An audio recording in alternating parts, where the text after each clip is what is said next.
இந்த ஜோதிட கருத்தரங்கில் 2வது மாத கருத்தரங்கில் தருமபுரி மாவட்டத்தில் நடைபெறும் 2வது மாத கருத்தரங்கில் பேச அழைத்ததற்கு தலைவர், செயலாளர், உபத்தலைவர் அனைவருக்கும் முதற்கு நன்றி தெரிவித்துக் கொள்கிறேன். நான் 2வது கருத்தரங்க மாதம் பேசுகிறேன்.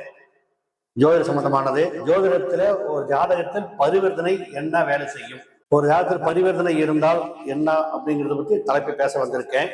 பரிவர்த்தனை ஒரு ஜாதகத்தில் இருக்கு அப்படின்னு சொன்னாவே அது ஒரு ஏமாற்றத்தை கொடுக்கும். பரிவர்த்தனை என்பது ஒரு ஏமாற்றத்தை கொடுக்கும்.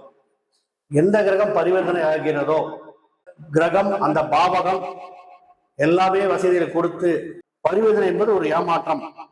அதுல பரிவர்த்தனை முதல்ல உயிர் காரணத்துல தான் ஒரு ஏமாற்றத்தை கொடுக்கும். பொருள் காரணத்துல நமக்கு கை வைக்காது. பொருள் காரணம் எப்பயுமே இருக்கும். அதுல ஒரு 50% பாதிப்பு இருக்காது. இப்போ உதாரணத்துக்கு சந்திரன் பரிவர்த்தனை ஆனால் தாய்மை அடைவதில், பூப்பு இடுவதில், சாப்பாடு தடை, பொருள், தாயாருக்கு பாதிப்பு இருக்கும். சந்திரன் பரிவர்த்தனை ஆயிருந்தா, சூரியன் பரிவர்த்தனை ஆயிருந்தா தலைமை பதவி, அரசியல், அரசாங்கம், தந்தை, முதுகெலும்பு பிரச்சனை, தாம்பத்திய பிரச்சனை, குழந்தை பிறப்பு பிரச்சனை, குழந்தை பிறக்குமா பிறக்காத என்ற பிரச்சனையில் ஒரு பாதிப்பை கொடுக்கும். சுக்கிரன் பரிவர்த்தனை அடைந்திருந்தால் ஆசைப்பட்ட மனை கிடைக்காது, ஆசைப்பட்ட வண்டி கிடைக்காது, புதிய வண்டி வாங்க முடியாது, பழைய வண்டி தான் கிடைக்கும், நிம்மதி இருக்காது, ஆரம்பத்தில் சுகம் இருக்கும், பிறகு 2 குழந்தை பிறந்த பிறகு சுகம் இருக்காது. குரு பரிவர்த்தனை ஆனால் பெரும்பாலும் குழந்தை சம்பந்தமானது ஒரு பாதிப்பை கொடுக்கும். இதுல குரு சுக்கிரன் பரிவர்த்தனை அடைந்திருந்தால் இளமையில் காசு சம்பாதிப்பது ஓடுவார்கள், ஓடி ஓடி இளமையை இழந்து விடுவார்கள். செவ்வாய் பரிவர்த்தனை ஆயிருந்தால் சகோதரர் பிறப்பில் ஏமாற்றம் இருக்கும், தோப்பு துறவு வாங்குவது ஏமாற்றம் இருக்கும், திருமணத்தில் ஒரு ஏமாற்றம், போலீஸ் வேலை, மிலிட்டரி வேலை ஒரு ஏமாற்றம் இருக்கும், ரத்த உறவில் திருமணம் ஏமாற்றம் இருக்கும். புதன் பரிவர்த்தனை அடைந்திருந்தால் தாய்மாமன் பாதிப்பு ஏமாற்றம், பெண் எடுக்கும் இடத்தில் தாய்மாமன் ஏமாற்றம், ஆசைப்பட்ட கல்வியில் ஏமாற்றம், காதல் தோல்வி ஏமாற்றம். இந்த மாதிரி புதன் பரிவர்த்தனை ஏமாற்றம் ஏற்படும். சுக்கிரன் பரிவர்த்தனை தங்கம் வாங்க முடியாது, ஆபரண தங்கம் போட்டால் அது தோல் அரிப்பு ஏற்படும். குரு பரிவர்த்தனையிலே மூளை வேலை செய்யாது, ஆண் குழந்தை ஏமாற்றம், பேங்க் பேலன்ஸ் அதிகரிப்பதில் ஏமாற்றம், பெண் வாரிசு ஏற்படும், குழந்தை பாக்கியம் ஏமாற்றம் ஏற்படும், காசு பணத்தில் ஏமாற்றம் ஏற்படும், நோய் தொந்தரவு இருக்கும். சனி பரிவர்த்தனை ஏற்பட்டால் தொழில் சரியாக அமையாது, ஆயுள் ஏமாற்றம், ஆரோக்கிய ஏமாற்றம், எந்த பாவகம் அந்த பாவத்தோடு ஏமாற்றம். 4ஆம் அதிபதியாக சனி வந்தால் தாய் ஆரோக்கியம் பாதிப்பு, சொந்த தொழில் செய்யக்கூடாது. சுக்கிரன் சனி பரிவர்த்தனை ஏற்பட்டிருந்தால் உத்தியோகத்தில் அடிக்கடி மாற்றம், ஏமாற்றம் இருக்கும், மூட்டு வலி இருக்கும். பரிவர்த்தனையில ஏமாற்றம் சொல்லியிருந்தோம். இதுல உயிர் காரணத்தை 100% பாதிக்கும், பொருளுக்காரர் 50% பாதிக்காது.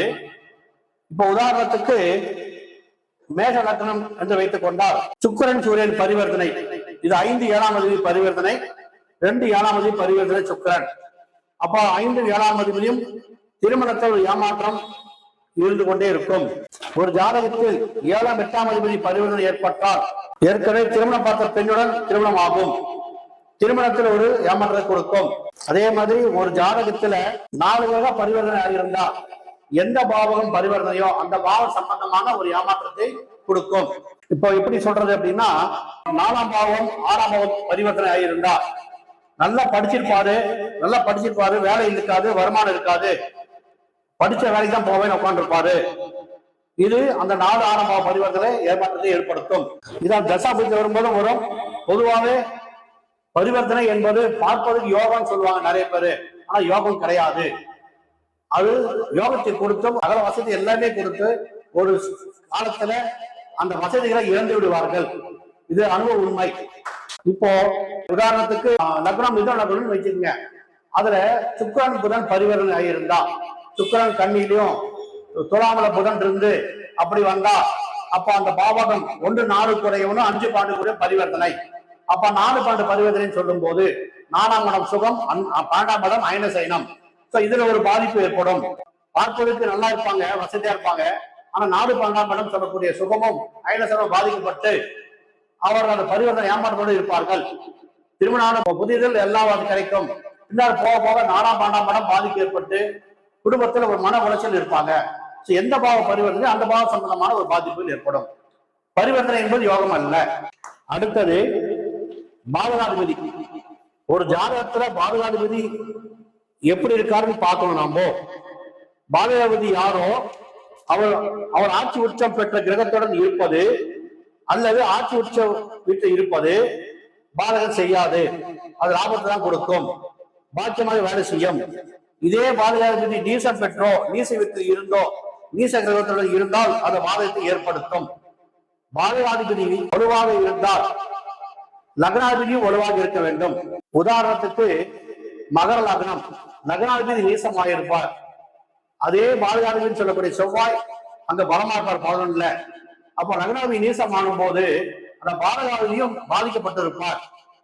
ஆனால் அங்க பாதிக்கப்பட்டதுன்னா சாரநாதன் அந்த பாதகாதிபதி புதன் சாரம் பகைக்கிற சாரமோ நீசம் சேர்ந்திருப்பார்.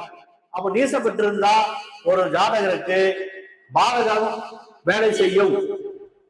லக்னாதிபதி உச்சம் பெற்றிருந்தால் லக்னாதிபதி பலமாக இருந்தால் பாதகாதிபதி பாக்கியமாக வேலை செய்யும். லக்னாதிபதி பாதிக்கப்பட்டால் பாதகாதிபதி வாங்கின சாரநாதன் பாதிக்கப்படுவார். லக்னாதிபதி பலம் பெற்றால் பாதகாதிபதி நல்லது செய்வார், நன்றாக இருப்பார். நிறைய பேர் பாதகாதிபதி பலமா இருப்பாங்க, பாதகாதிபதி நல்லது செய்வார்னு சொல்லுவாங்க. ஆனா அப்படி கிடையாது. அந்த பாதகாதிபதி அமர்ந்த வீட்டு அதிபதி பலமானால் அது பாக்கியமாக வேலை செய்யும். பாதிக்கப்பட்டால் அந்த பாதக வேலையை செய்யும்.